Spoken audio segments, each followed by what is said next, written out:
వచ్చి 30-40 days అవుతుంది ప్రభుత్వం ఏర్పడి. అర్జెంటుగా ఏమి చెప్పినా ఇలాంటి పనికిమాలినటువంటి కామెంట్లు చేసే వైసీపీ వాళ్ళని చూస్తే నాకు చాలా చిరాగ్గా ఉంటుంది.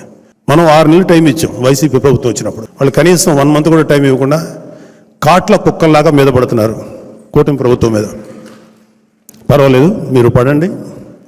మిమ్మల్ని మీ పరిస్థితిని బట్టి మీకు యాంటీ రాబీస్ ఇంజెక్షన్ ఇవ్వటమో, లేకపోతే మీరు చేసిన యాదవ పనులకి తన్ని మీ నేరాలకి తగిన బుద్ధి చెప్పి లోపల వేయటం జరుగుతుంది. నాకు డౌట్ లేదు. ఏ ఒక్క వైసీపీలో ఉన్నటువంటి వ్యక్తి, క్రైమ్ చేసిన ఏ వ్యక్తి కూడా తప్పించుకోలేడు.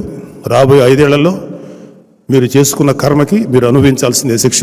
ఎవరి మీద వ్యక్తిగతంగా మేము ఎటువంటి నేరారోపణలు చేయము, మేము ఏ వ్యక్తిని టార్గెట్ చేయము. కానీ మీరు చేసిన ప్రతి పనికి మీరు సమాధానం చెప్పుకోవాల్సినటువంటి రోజు నాకు తెలిసి 1 or 2 yearsలో వస్తుంది.